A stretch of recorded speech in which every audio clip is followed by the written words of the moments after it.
Hello everyone, it's Kathy with Kathy's Candle Creations again. And today I wanted to talk with you about curing soy wax candles.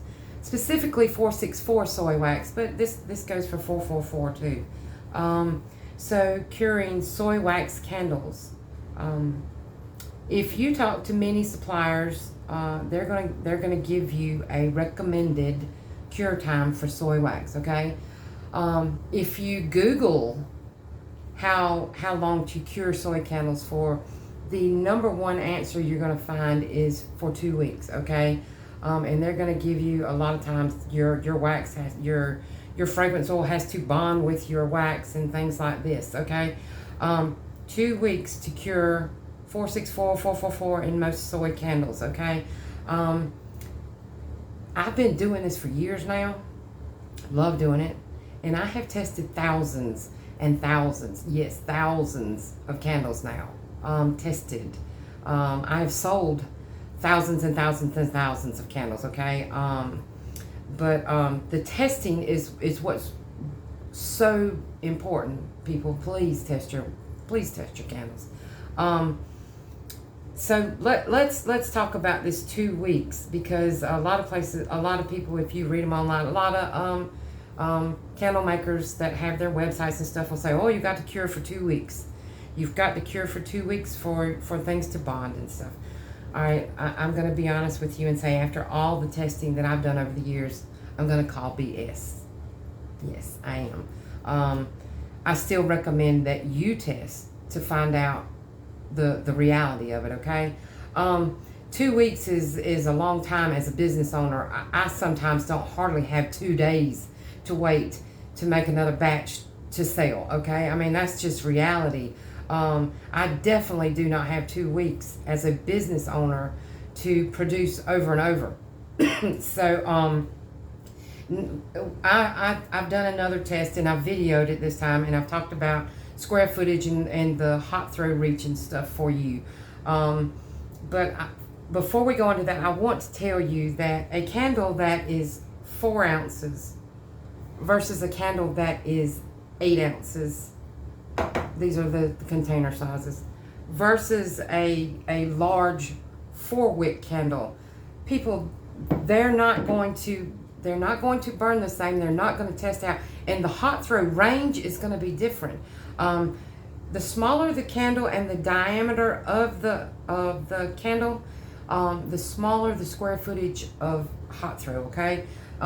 So I'm going to get a further square footage out of the 8 ounce than I am the 4 ounce.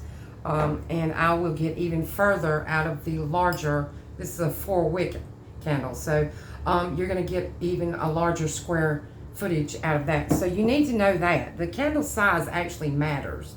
And it doesn't, the depth is, I'm talking about the actual diameter, how wide it is as a whole of a candle. The diameter, the number of wicks, 2 wicks you're going to get a bigger hot throw out of than you are a 1 wick.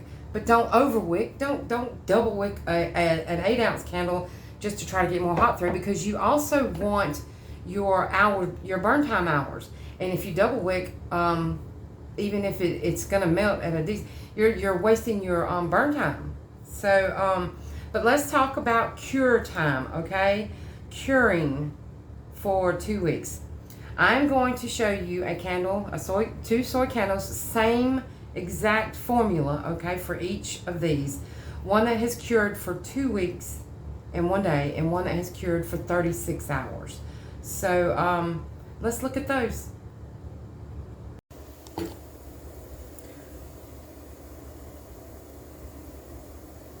So we're going to add about 3/4 of it right now. Keep about 1/4 to add. Cooler. Remember the Kathy method. Between 180 and 185. About 3/4 of the fragrance oil. Stir for 2 minutes. Or until it's really well mixed and you know it. But 2 minutes makes it safe. Pour. And straighten mix.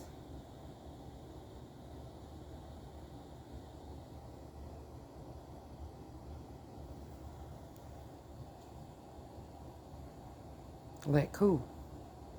Let cool.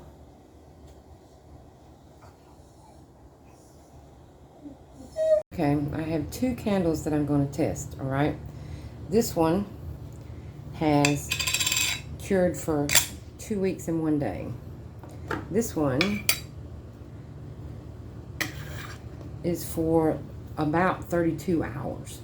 I'm going to test them in separate rooms. I have 2 bathrooms that are about the same size. They're about 12 by 15, or no, excuse me, bigger than that, probably about 15 by 20 in feet, square feet, when I foot by foot. So you can see that there's a little frosting on the one that is 2 weeks, 1 day.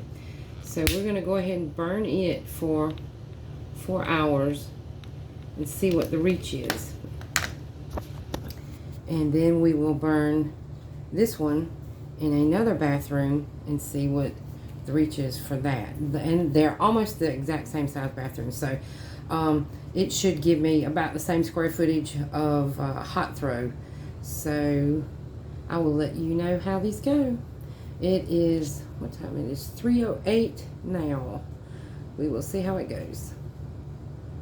Let's see. We're going to light this one in the other bathroom. Close the door. And it is 3:10 now. So let's see how it goes. Okay, 2 hours in, and this is a 4-ounce tin. So you need to know that the smaller the diameter of the candle, the less reach of the hot throw. So this one reaches all the way outside of the bathroom.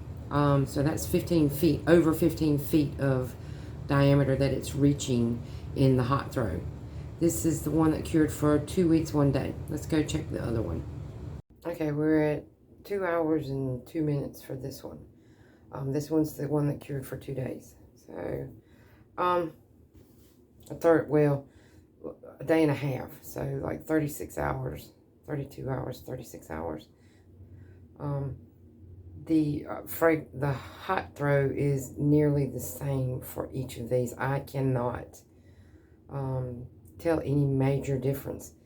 It may be maybe a foot further out on the 2-week cure, but I said a foot. That could be airflow too that's changing it just a tiny bit.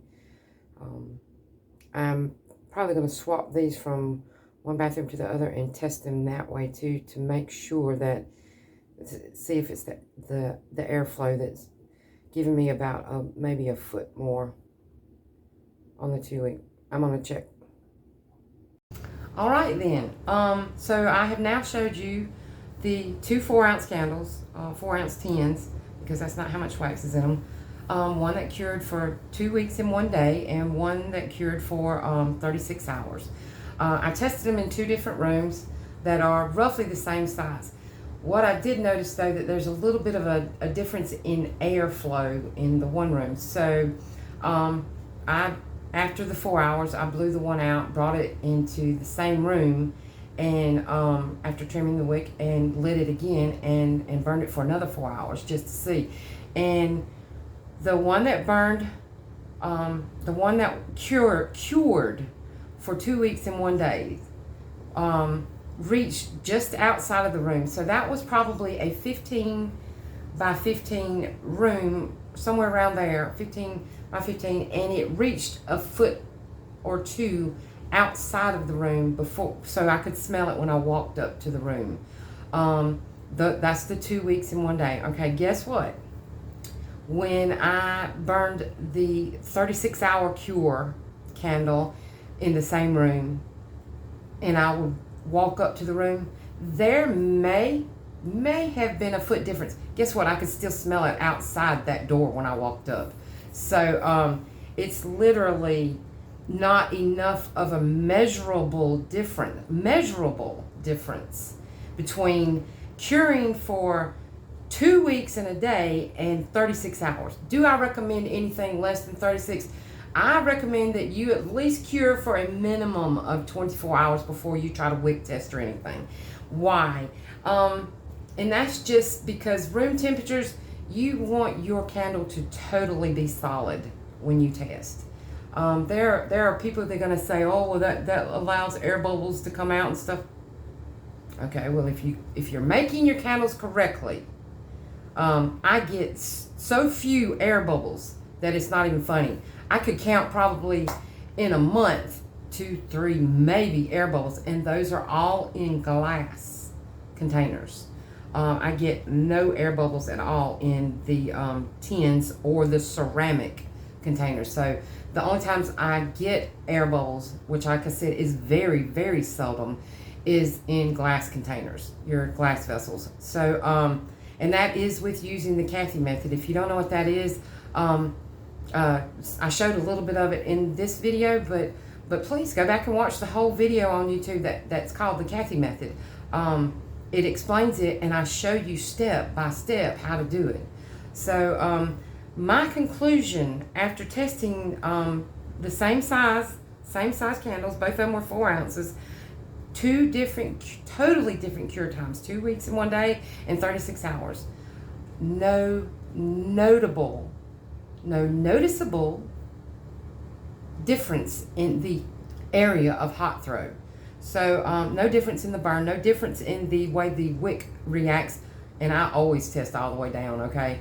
I think if you're not testing your candle all the way down, you're not getting an accurate read, because the further down that the candle burns, the heat is different, and it also gives you a different burn the way the wick responds and the hot throw. Okay, a lot of times your hot throw may be a little weak the first go, but after you get further down into the container, you get such a beautiful hot throw.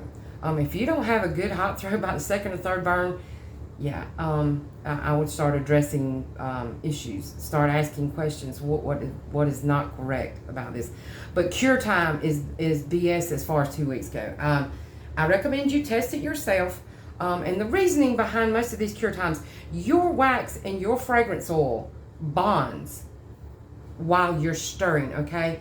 And that's why it bothers me when people talk about, oh, well, cure, soy takes, a little over an hour to cure, and all your fragrance oils are escaping during that. No, honey, no.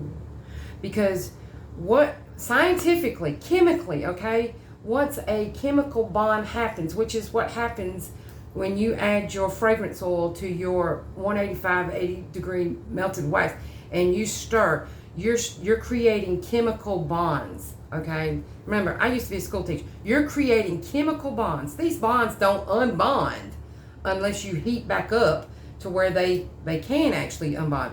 But at 185, 170, and that's the perfect bonding range for them, recommended by your wax suppliers, okay? Recommended scientifically for the bond to happen.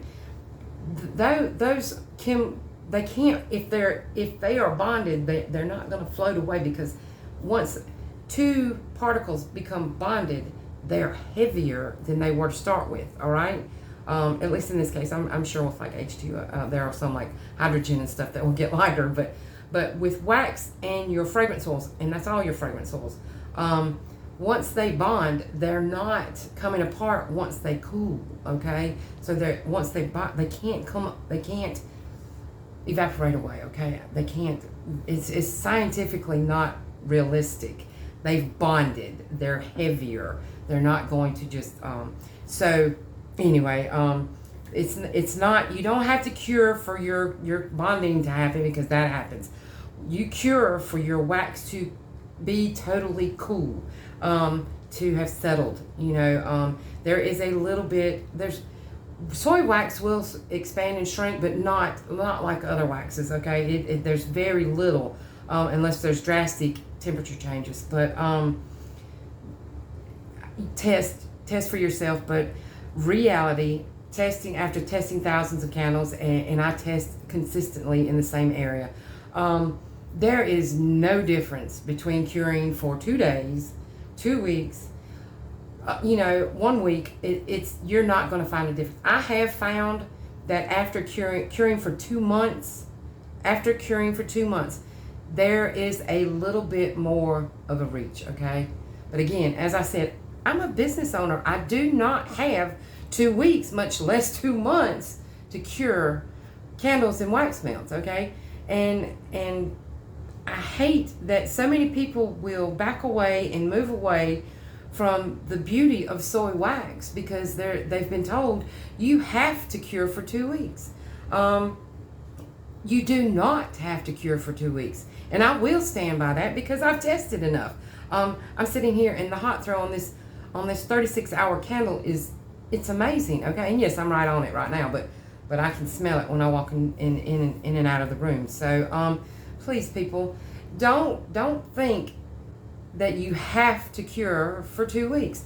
Do I recommend you cure for at least 2 days? Yes, I do. And yes, I burned this candle at 36 hours, which was a little less than the 48 hours, because I wanted to once again for myself reconfirm that yes, there's no difference in the cure time after 36 hours. There's no difference in the way the wax melts, in the way the wick, nothing, okay? So please don't run away from soy wax or get bogged down in waiting for 2 weeks. As a business owner, it's totally unrealistic, okay? So I'm just being honest with you. It's your choice, but what I always recommend, do your own testing, okay? Do your own testing. Make sure you take really good notes. I have notes on everything that I have a notebook. I really need to get it on the computer. So anyway, I hope that you have found this helpful. If you have any questions, please feel free to ask me. You know, if you pose a question or anything, I'll respond. I promise. I do take time for that. If I'm going to take time and do this, it's because I want to help you. So please, I call BS on the 2-week cure time, but do your own testing. You can find me at Simply Soy, the Facebook group, and you can get my book, Simply Soy, a primer for making soy candles. You can Google it and find it, or you can just message me and I can tell you how to get it. But yes, I mean, I'm here to help. I love to help. I love to teach, and I hate it when there's bad information out there. But the best way to work through bad information really is to do your testing. So I hope this helps. Y'all have a great time. Until next time. Bye.